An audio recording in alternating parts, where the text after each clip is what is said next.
자, 이제 마지막 우리 정비사업 바로 이어서 우리가 이제 한 게 사업 시행 인가란 말 딱 보자마자 쟤 뭐라고 하는 거니? 뭐 이렇게 재미가 없을 겁니다. 단어가 너무 그렇죠. 과목 좀 해보니까 이제 한 10강 지나고 나니까 이제 과목이 어떤 성격을 갖고 있는지는 알겠죠. 네, 좀 있으면 선생만 좋아집니다. 과목 오시는데 근데 단어에 익숙해지는 거예요. 태어나서 여러분 엄마 아빠란 말을 하려고 수만 번을 입에서 뱉고 또 뱉다 보니까 그냥 엄마 아빠가 나온 거잖아. 그죠? 이것도 익숙해지면 돼요. 사업 시행 인가라는 게 사업을 시행하려고 작성한 계획을 관청에게 인가받고 해라 이 말을 쓴 건데 좀 약간 느낌이 어렵죠, 단어가. 그래서 이제 사업 시행자가 사업하는 데 있어서 좀 특이한 규정들이 있어요. 임시 수용 시설이라는 게 있고, 자, 임시 수용이란 말이 잠깐 나왔는데 이게 딱 느낌이 지금 싹 정비를 하게 되면 너는 잠깐 어디로 갔다 와라 이거죠. 이거 페이지가 369페이지입니다. 369페이지. 그래서 임시 수용이라고 써 있는데 거기 잠깐만 나갔다가 우리 사업 끝나고 나면 들어와 그랬더니 여기서 잘 살아가 있고 못 살아가 있어요. 잘 살아 애들은 갖고 싶겠지만 못 살아는 애매한 거야. 그래서 못 살아 보니까 저기 달동네가 있더래요. 달동네가 뭐예요? 주거환경 개선 사업.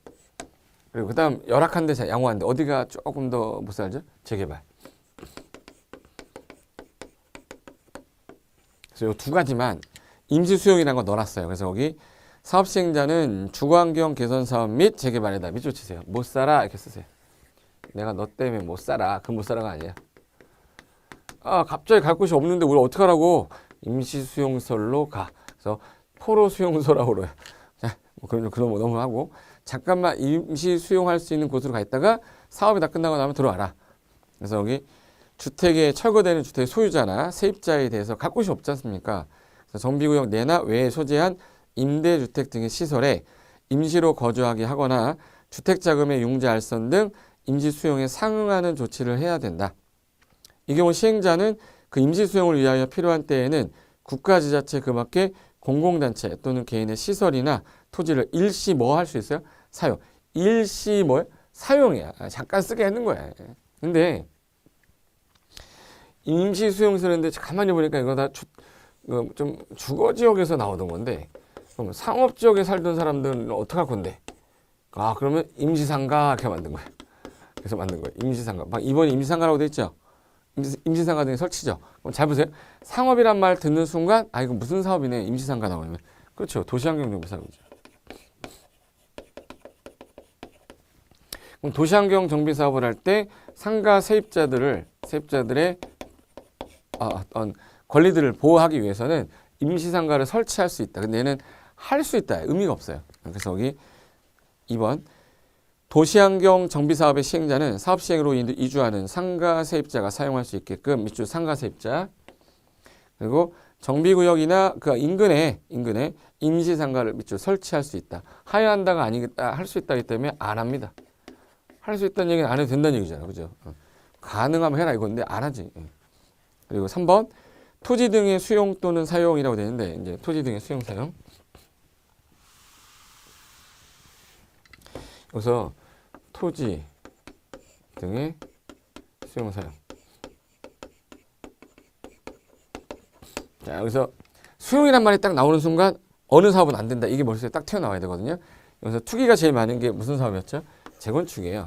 그리고 가로주택. 이 두 가지가 투기가 너무 많아서 이거 안 되겠다. 그래서 토지 등의 수용 사용대에서 수용 사용이 안 되는 거. 그럼 여기 재건축하고 가로주택. 여기는 수용이 안 된대. 근데 재건축은요. 천재지변일 땐 또 가능해요. 천재지변의 경우에는 가능할 수 있다. 이거까지 하나 기억하시면 돼요. 그래서 여기 수용 또는 사용의 대상에서 사업 시행자는 정비구역 안에서 정비 사업을 시행하기 위해 필요한 경우에 공치법의 규정에 의한 토지, 물건 또는 그 밖의 권리를 취득하거나 사용할 수가 있는데 단 가로주택의 경우는 그러하지 않아. 뭐야? 가로주택은 그러하지 아니하다. 수용할 수 없다 이거죠. 근데 첫째 줄 끝에 보면 가로에 재건축 사업의 경우에는 천재지변 사유로 하는 경우 한정한다. 천재지변일 때는 가능한데 이거 아니면 수용사가 안 된다예요. 그래서 제가 줄인 거예요. 그 1번 지문이 이거예요. 정비사업은 수용사용 가능한데 재건축하고 간호주택은 재건축은 목적이 약간 개인적인 목적이 더 강하기 때문에 사적 목적이 강하기 때문에 수용권 안 준다.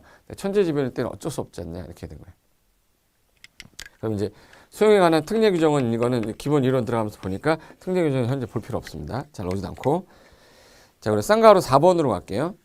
주거환경 개선 사업의 특례라고 되는데 이거 주거환경 개선 그러면 여기죠 1번 주거환경 개선 사업 이걸 또 쓰네. 이거 안 쓰려고 그랬는데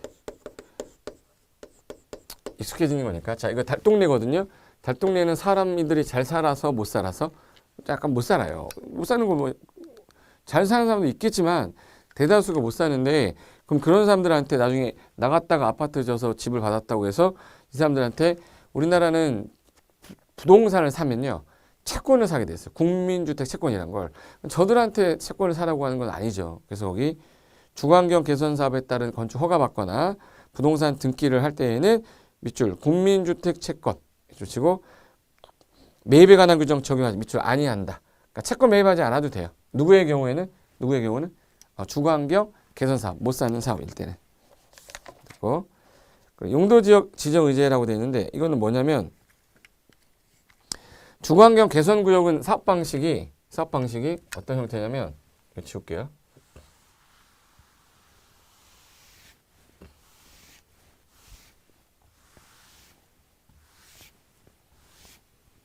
아이고 깨끗하게 지우려고 했는데 깨끗하게 안 지워져요. 손바닥으로 지울까요? 자, 뭐야? 사업 방식이 스스로 계량 방식이 있고요. 스스로 계량. 그러니까 달동네 너희들이 내가 기반시설 얼마 이렇게 해줄 테니까 집은 니들이 져봐. 스스로 계량. 말 안 들으면 전부 또는 일부를 수용해서 아파트 지은 이후에 너희들한테 아파트 다시 돌려줄게. 우선으로. 그리고 땅으로 바꿔주는 거 환지 방식 있어요. 그래서 돈이 제일 많이 나가는 걸 찾아봐라. 어느 게 돈이 제일 많이 나갈까? 느낌 맞죠? 수용 방식이야. 그럼 많이 줘야 되죠? 우린 보통 이제 지정이 되자마자 2종 일반 주거적으로 봐서 아파트 짓게 돼 있어요. 2종 일반적으로. 지정되는데 수용 방식의 경우는 2종이 아니죠. 수용 같은 경우는 많이 줘야 되지 않습니까? 그래서 3종으로 가게 됐어요. 3종 일반 주거지역. 그래서 요거 하나 기억해 두는 거예요. 달동네는 아파트를 지어야 된다. 지정되는 순간 주거환경 개선사업구역은 2종 일반적으로 보는데 단 무슨 방식만 수용 방식은 돈을 많이 수용을 했기 때문에 많이 줘야 돼요. 그래서 3종으로 가요. 그럼 얘는 보통 7층에서 12층 정도 되는데 얘는 층수 제한이 없어요. 그러면 지나가다가 주거환경 개선 사업을 했다는 겁니다. 근데 25층이야. 그럼 그건 100% 수용 방식인 거예요. 이해되신 거죠? 그래서 여기 1번 정비 사업을 자력 방식 또는 환지 방식으로 한다. 자력 방식이 스스로 계량이에요. 스스로 졌자니까 자력 계량. 환지일 때는 몇 종 일반 주거? 2종 일반 주거. 근데 이번에 정비 사업의 수용 방식이나 관리처분 공급하는 경우이다. 관리처분 같은 경우는 아파트 지어야 되거든요. 그때는 3종 일반 주거죠 갑니다. 다만 기업형 임대주택 있죠. 기업형 임대주택 또는 공공주택 특별법에 대한 공공건설 임대주택을 200세대 이상 공급하겠다. 그러면 기업형 임대주택은 정부가 지원하는 거죠. 그리고 200세대 이상 공공세에 지려면 이거 어떻게 해? 많이 줘야 되거든. 그때는 그 포함해서 요거 어쩔 수 없다. 이건 준주거로 좀 바꿔야겠다 해서 바꿀 수도 있어요. 특례 규정이 하나 나왔네. 준주거도 들어왔어. 준주거. 어떤 경우냐? 이거 현관펜 할 겁니다. 기업형에다가 현관펜, 공공건설 현관펜. 그럼 200세대 이상 지려면은 세대수가 많이 나와야 되면 용적률이 높아야 되니까 그때는 그 임대주택 건설적 포함해서 정비기에 따로 정했다면 그때 준주거로도 가능합니다. 그래서 예전에는 2종 일반 주거만 있었어. 수용 방식은 3종이야. 관리처분하고. 관리처분 아파트 줘야 되니까 큰 아파트. 근데 준주거로 가는 경우는 기업형 임대주택이나 공공건설 임대주택으로 200세대 이상 지려고 하는 적은 준주거로 간다. 여기 하나 개정이 된 겁니다. 추가된 거죠. 6번 지상권 등의 계약 해지는 뭐냐면 이건 뒤에 나와야 되는데 자 여기 보시면 관리처분 인가고 시하기 전에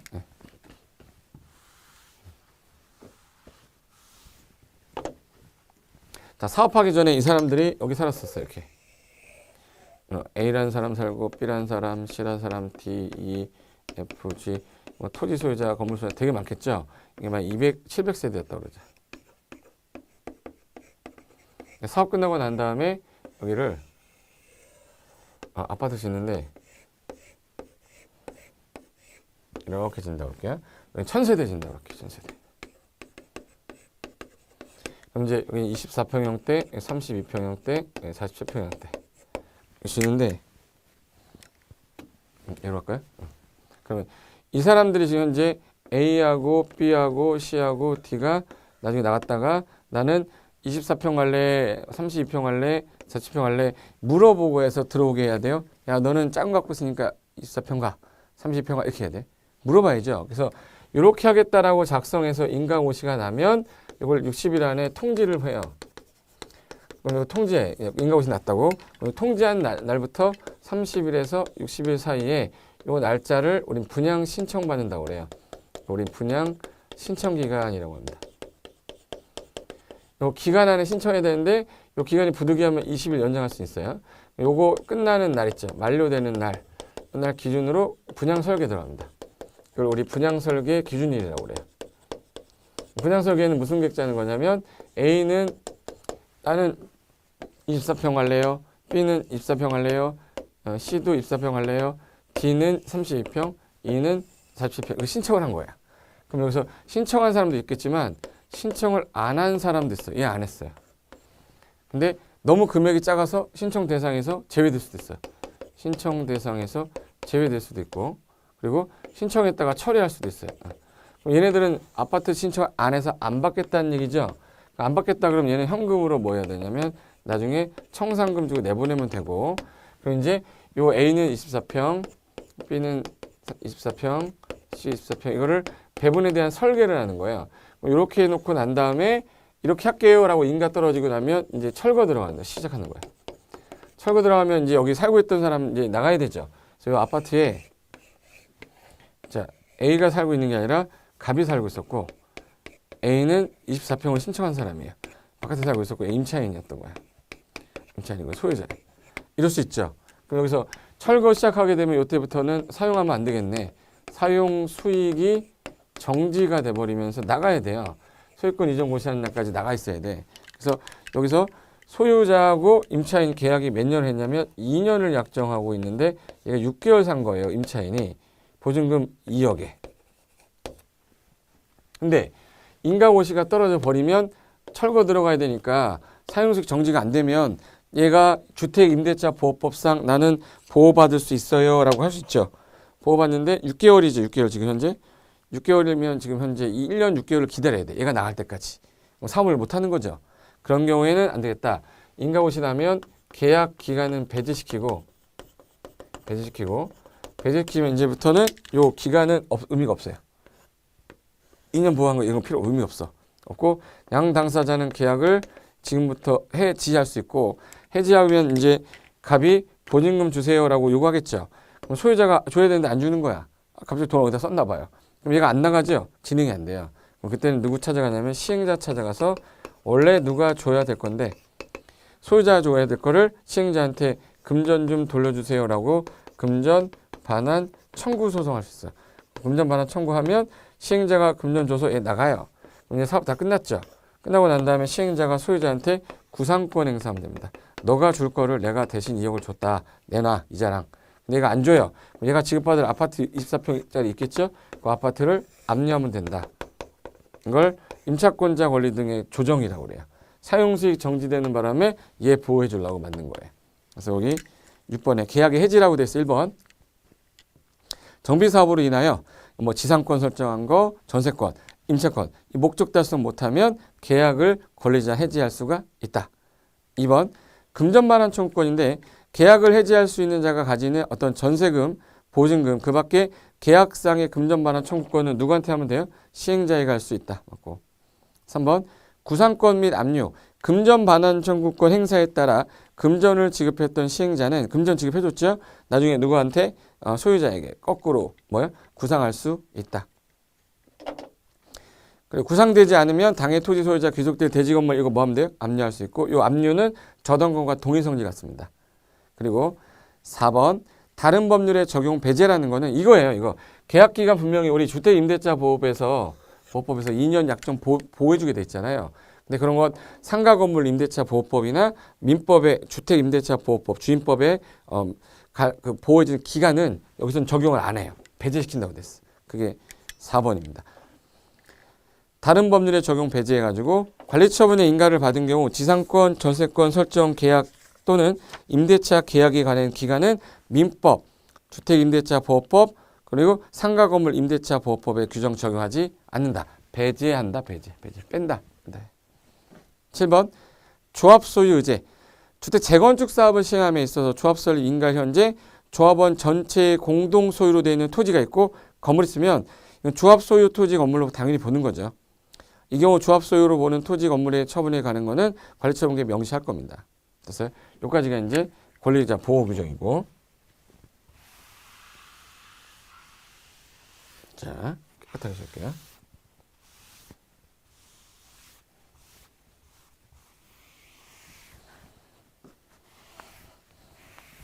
자, 그럼 여기서 하나 또 볼까? 여기서 여러분이 만약에 700세대인데 지금 1000세대를 짓거든요.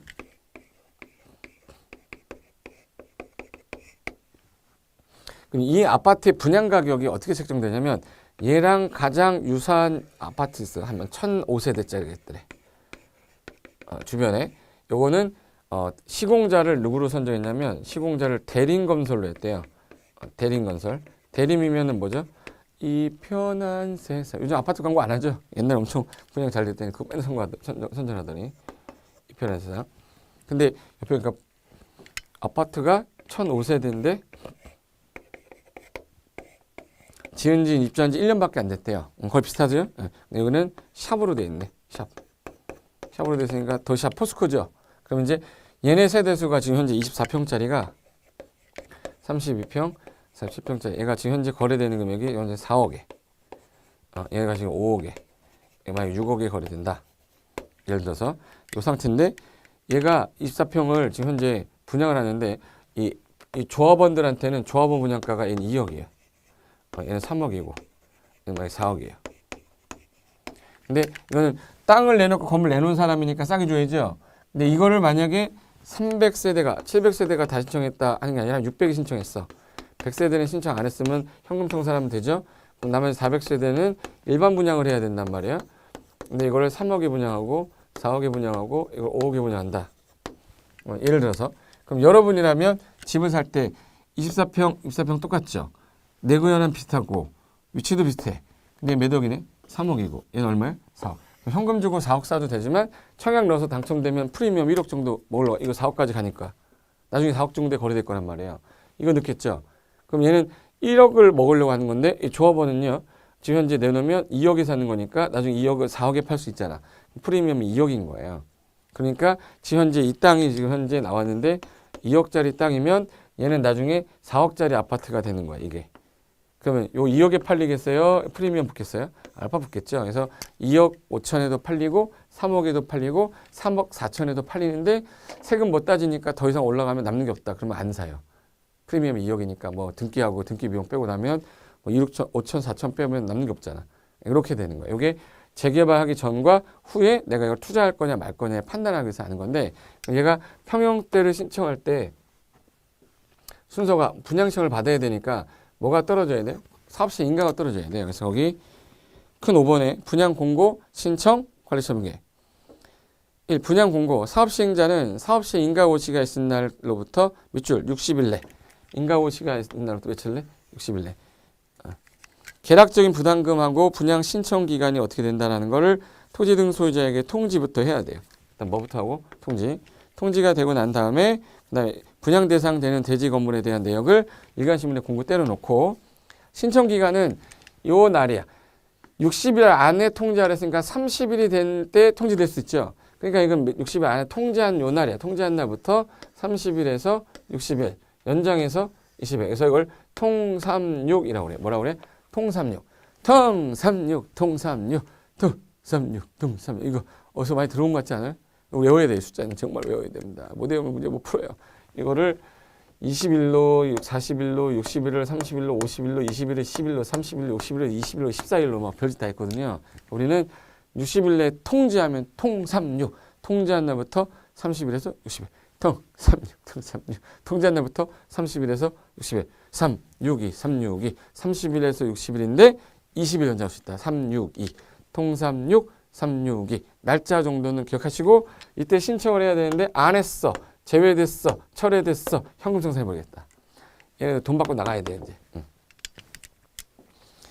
그래서 여기 첫째 줄에 통36 현관편 해놓으시고 다만 시행자는 관리처분계획 수립에 지장이 없다 판단이 되면 분양 신청 기간을 20일 정도는 연장할 수 있다. 20일. 3번 분양 신청하지 아니한 자의 조치에서 사업 시행자는 분양 신청하지 아니한 자, 종료 전에 철회한 자, 인가된 관리처분계획에서 분양 대상에서 제외된 자 대해서는 관리처분 인가를 받은 날에 다음 날부터 90일 현관편 다음 날부터 90일 안에 토지 건물에 대한 그 밖의 권리를 현금으로 청산합니다. 요거 관리처분 인가 50일 받은 날에 다음 날부터 90일 안에 이날 현금으로 청산해서 주겠다. 그러면 이제 신청 안 한 애들은 인가 50이 나올 때까지 기다렸다가 다음 날부터 90일 안에 현금으로 날라오겠다는 얘기예요. 청산금 언제 나온다고 그러잖아요. 관리처분 인가 50일로부터 90일이 아니에요. 인가 50 무슨 날? 다음 날부터 90일. 그래서 언제 나온다고 다음 날부터 90일이에요. 언제 나온다고 다음 날부터 90일입니다. 다음 날부터 90일. 창피하지 않죠? 모르는 게 창피한 거야. 그 밑에 앉아가지고 화장실 앉아서 보는 거야? 이거 뭐 보는 거야? 이거 소파에 앉아서 보는 거죠? 느낌이 화장실에서 신문 보고 있는 거 같냐고? 분양 공고 난 거 보겠다 이 얘기죠. 쌍가루 2번. 관리처분계획 수립 및 인가에서 사업시행자는 분양 신청 기간이 종료된 때, 요거 분양 신청 기간이 끝난 때, 요날 기준으로 분양 신청 기간 종료된 때 신청 현황을 기초로 해서 다음 사항이 포함된 관리처분계획 수립하여 시장군수에게 인가를 받아야 되며 관리처분계획을 변경, 중지 또는 폐지하는 경우에도 같다. 분양처분 계획이 뭐냐? 관리처분 계획이 뭐냐? A가 지금 현재 종전 2억짜리 갖고 있는데 24평형의 조합원이 2억짜리 신청했다. 그럼 얘는 제대로 받은 거라서 적응한지라고 그러고요. 근데 얘가 1억짜리 갖고 있었어. 근데 2억짜리 신청했네. 그러면 뭐야? 증환권이 되는 거야. 증환권. 증환지 개념처럼 증환권. 근데 얘가 3억짜리 있었어요. 근데 24평 신청했죠. 그럼 2억짜리니까 얘는 뭐야? 감환권이 되는 거예요. 그래서 적응환권, 증환권, 감환권. 안 받는 애 환지 부지정 개념이죠. 땅 있던 애가 아파트 받게 되면 입치한지 개념 이렇게 되는 거예요. 그래서 여기 1. 분양 설계, 이 분양 대상자들이 주소가 어떻게 된다? 그리고 다음에 따른 분양 대상자별 분양 예정인 대지 건물의 추산액. 다만 1과 3의 경우는 뭐 기업형 임대사업자의 성명도 넣어라 뭐 이렇게 돼 있고 의미 없고. 뒤에 넘기면 4번에 분양 대상자별로 종전 토지 건물의 명세가 뭐였는데 사업시행 인가고시가 있은 날 기준 현관편 할게요. 사업시행 인가고시가 있은 날 기준한 가격 위에다가 종전 가격 기준이라고 써요. 요때 기준이 종전가 기준이에요. 종전가 요 2억이라는 게 요때 기준으로 감정평가업자가 평가를 한다 이 뜻이에요. 그래서 그 기준으로 한 가격. 5번에 정비사업비 전체 추산액. 6번에 분양 대상자들이 종전에 건물 토지 뭐 갖고 있었는데 그거 외에 권리가 있었는지. 7번 세입자들이 있으면 손실보상 어떻게 해주겠다. 8번에 정비사업 관련된 여러 가지 대통령령이 정하는 것들. 이런 것들을 이제 짜서 요 내용을 가지고 뭘 받으시면 되는 거예요? 인가 받으면 돼요. 그래서 3번에 관리처분계획 기준에서 1. 관리처분계획 기준 1. 종전의 토지 건축물의 면이환 그 밖의 사항을 종합적 고려하여 대지 또는 건축물이 균형 있게 신청한 자에게 배분이 되고 합리적으로 이용되도록 한다. 이게 뭐냐면 환지할 때 기준이에요. 환지할 때 위치, 지목, 면적, 이용 상황, 토질, 수리, 이용 상황, 환경을 다 봤는데 얘는 지금 땅을 땅으로 주는 거죠. 얘는 건물 내놓고 다시 건물 받아. 그럼 그 땅에다가 건물만 다시 인 거죠. 그래서 환권인데 이거 우리 환권 방식이니까 환권 방식은 그 땅이니까 위치 필요가 없어요. 그 땅이니까 지목 필요가 없어요. 면적이 몇 평이었냐 봐야죠. 그 땅이니까 토지 필요 없고 그 땅이니까 수리 필요 없고 이용사항이 상가냐 종장이냐 환경이 어땠냐 해서 얘는 면이안을 종합 고려하여 짜야 된다 이 뜻이에요. 그래서 여기 여러 가지 중에서 면적, 이용상, 환경, 면이환이라고 그래. 그거를 종합 고려하여 대지 또는 건축물이 균형 있게 신청한 자에게 배분되도록 하는 걸 원칙으로 하는데 이전에 여기 땅을 10개 가지고 있는 애가 아파트 10개 받는다. 이건 안 되겠죠. 그래서 1주택 공급의 원칙으로 한다. 조합원은 한 사람당 하나의 집 받는 거예요.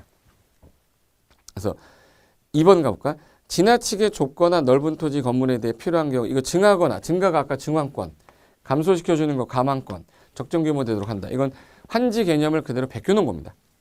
3번 너무 좁은 토지 건축물이나 정비구역 지정 후 분할된 토지를 취득한 자에 대해서는 현금 청산 안 받겠다는 애는 현금 청산해버리죠. 환지 부지정이죠. 4번 재해 또는 위생상의 위해를 방지하기 위해서 토지의 규모를 조정할 필요가 있다면 너무 좁은 토지는 증가, 증환권, 토지에 관한 보상, 감환권 개념, 건물의 일부 공유주 입찰인지 개념 같이 사용할 수 있다. 5번 분양 설계에 관한 계획은 분양 신청 기간이 만료되는 날을 기준으로 수립한다. 요거 날짜 외우세요. 형광펜 하세요. 분양 설계 기준이 언제예요? 그럼 언제? 분양 신청 기간 만료일. 우리 줄여서 이거를 이제 분만일이라고 그래요. 분만일. 분양 신청 기간 만료일. 말일. 분만일. 분양 설계 기준일은 분양 신청 기간 만료일. 됐고. 그 다음에 6번에 보시면 1세대 하나 또는 한 사람이 하나 이상 주택, 10개 주택을 갖고 10개의 토지를 갖고 있어도 1주택 공급하고 1주택 공급이 원칙이니까. 그리고 같은 세대에 속하지 않는 2인 이상 만약에 10명이 1주택을 공유하고 1토지를 공유해도 몇 개만 줘야 돼? 1주택만 공급합니다. 7. 위 6에도 불구하고 다음의 경우에는 그에 정한 방법에 따라 주택을 공급할 수 있는 예외는 있다. 뭐 여기서 지금 당장 외우진 않아도 되지만 이게 시험에서 좀 잘 나오니까 별표 하나 해두세요. 몇 주택 공급을 원칙으로 아까 한다고 그랬죠? 1주택 공급이 원칙이에요.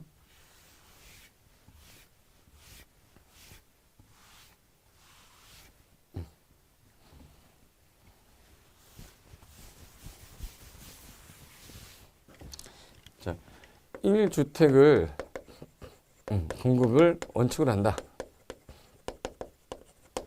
예외. 시도 조례가 2개 주겠다 그러면 그 조례에 따르는 경우도 있어요. 그래서 여기 1번에 2인 이상 1토지를 공유했는데 어떤 지자체 조례는 2개 주겠다. 정하고 있으면 그걸 따르면 돼요. 그리고 2번 다음 어느 하나에 해당하는 자에게는 소유한 수만큼 소유 수만큼 준다고 돼 있죠.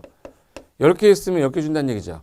소유 수만큼 공급하는 건 얘는 투기가 있을 때 투기가 없을 때 그래서 국가나 지자체나 뭐 기숙사 근로자 숙소 이런 것들은 투기 목적이 아니었겠죠. 그래서 여기 1. 수도권 정비계획법인데 과밀 억제권역은 투기 만인적인데 그 위치하지 않은 현관펜 재건축 사업. 과밀 억제권역에 위치하지 않은 무슨 사업이요? 재건축 사업은 서울 인천 경기 쪽이 과밀 억제권역인데 속초에서 재건축 아파트 10개 있으면 10개 줍니다. 10개 주는데 실컷 사세요. 두 번째 근로자 숙소 기숙사 용도 국가지자체 주공 등이 갖고 있는 거 그리고 공공기관 지방 이전하는 양수환자 그러니까 공공성 있는 건 다 주겠다는 얘기죠. 그리고 이제 3번 사업시행 인가고시가 있은 날 기준으로 한 가격이 종전가격이죠. 아까 사업시행 인가고시가 종전가격 기준이잖아요. 종전가격을 봤더니 되게 큰 거야. 또는 주거전용 면적이 되게 커요. 그럼 2주택을 줄 수도 있는데 그중에 한 주택은 전용 면적 60 이하짜리로 주겠다. 좀 약간 핸디캡 주겠다. 다만 60 이하로 공급받은 이 1주택은 이전고시 다음 날부터 3년 지날 때까지는 전매 못하고요. 징여라든지 그 밖에 권리변동, 수반하는 모든 행위를 포함하되 상속의 경우는 빼고 가능한데 이게 무슨 말이냐? 세 번째, 재개발구역에 1억짜리 토지 갖고 있고요. 종전가격 얘는 47억짜리. A하고 B, 얘도 집 한 채 받고 얘도 집 한 채 받으면 얘 억울하죠. 너무 큰데. 얘는 한 채 더 주겠다. 대신에 이 한 채는 소형주택으로 60제곱미터 이하여야 되고 요거 3년간 전매를 못하게 해놨어요. 요게 이제 2주택 공급하는 경우도 있다. 예외야. 1주택 공급의 원칙의 예외. 그런 거죠. 그리고 4번 가로주택은 지금 보지 않으셔도 되고 5번 보시면 수도권 정비법에 따른 과밀억제권역에서 투기과열지구에 위치하지 아니한 재건축의 경우, 자 투기과열지구에 위치하지 않았다. 자 과밀억제권역이면 무조건 아까 재건축일 때 하나 줬거든요. 바뀔 때 소요한수만큼 줬는데 이 과밀억제권역 안에 재건축을 하는데 투기과열지구고 투기과열지구가 아니에요. 투기과열지구면 투기 많으니까 하나 줄 건데 투기과열지구가 아니면 3개도 주겠다고 이게 완화된 거예요. 그래서 여기 투기과열지구 밑줄 위치하지 아니한 과밀억제권역이긴 한데 투기과열지구가 위치되지 않으면 3주택까지도 줍니다. 결론은 투기과열지구면 하나 주겠다는 얘기죠. 원칙대로. 됐고 2번 갈게요. 동그라미 2번에 사용수익의 정지라고 나오는데 여기 있네.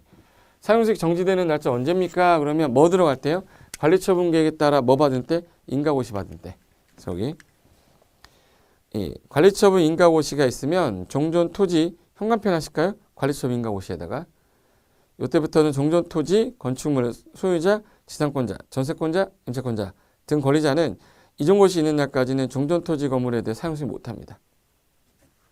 사용수익 뭐 돼요? 정지. 6번 공사 완료에 따른 조치에서 분양처분이라고 나왔는데 자 이제 공사가 끝나고 나면 쭉 공사 끝났으면 소유권 이전 고시해야 되죠. 이걸 우리 분양처분이라고 그래요. 환주처분 같이 1. 소유권 이전 등에서 사업 시행자는 공사 완료의 고시가 있으면 지체 없이 대지 확정 측량하고 토지 분할 절차 거친 후에 관리처분 계획 정한 사항을 분양받을 자에게 통지하고 대지 건물의 소유권을 그대로 이전하게 돼 있다. 뭐 다른 건 필요 없고요. 여러분은 2번에 소유권 이전 고시에서 셋째 줄에 분양받을 자는 고시가 있은 날의 다음 날에다 한 겁니다. 대지 건물에 대한 소유권 취득한다. 자, 소유권 취득일은 언제? 다음 날. 소유권 언제 넘어와요? 그러면 소유권 이전 고시일에 무슨 날이? 다음 날. 그래서 거기 다음 날에 현관 편하시면 됩니다. 소유권 이전 고시 다음 날에 그 대지 건물에 대한 소유권 취득한다. 그리고 이때도 뭐가 확정이 되냐면 청산금 확정되죠. 이건 개발법하고 똑같아요. 지난 시간에 제가 그 청산금을 안 찾아갔어. 권리 위에 잠자고 있는 자는 보호받지 못합니다. 그래서 소멸시효 걸리거든요. 그래서 거기 이번에 청산 절차에서 청산금을 지급받을 권리, 징수할 권리는 이종고시 다음 날부터 확정되죠. 몇 년? 소멸시효 넣으면 소멸시효 몇 년? 5년. 5년간 행사하지 않으면 소멸한다. 개발법하고 정비법하고 같습니다. 이렇게 됐고 저당권에 물상되어 있는 민법을 한 바퀴 돌고 나면 자동으로 아는 거니까 이거는 뭐 따로 공부 안 하셔도 될 거예요. 자, 그럼 뒤에 넘어가시면 확인학습 문제 있는데 딱 2개만 풀고 끝내겠습니다. 2개만 풀어볼게요. 자, 그러면 몇 번 풀까요? 저기 있네. 6번 문제 한번 볼게요. 6번은 시장, 군수, 지정개발자 요거 주공 등이 아닌 자가 자 시장, 군수, 주공이 아니야. 그럼 그 안에 살고 있는 사람이 해야 되죠. 살고 있는 사람이면 누구죠? 토지 등 소유자 조합원이잖아요. 근데 경우에 토지 등 소유자로 구성된 조합을 설립을 해야 되지만 조합 설립 안 하고도 할 수 있는 게 딱 하나 누구예요? 도시환경이죠. 토지 등 소유자 단독으로 하니까. 그래서 거기 다만 띠리리는 토지 등 소유자가 시행하고자 하는데 그러지 아니한다. 그럼 무슨 사업을 얘기하는 거죠? 도시환경 정비 사업을 얘기하는 겁니다. 됐고. 그리고 이제 8번 볼까요? 8번에 사업 시행자는 분양 신청하지 아니한 자, 분양 시정 기간이 종료 전에 분양 신청을 철회한 자 또는 인가된 관리처분 계획에 따라 분양 대상에서 뭐된 자, 제외된 자에 대해서는 관리처분 인가 받은 날에 아까 언제 청산금 나온다고 그랬죠? 나온다고 관리처분 인가 고시 다음 날부터 90일이죠. 그럼 거기 관리처분 인가를 받은 날에 다음 날부터 다구 뭐야? 90일.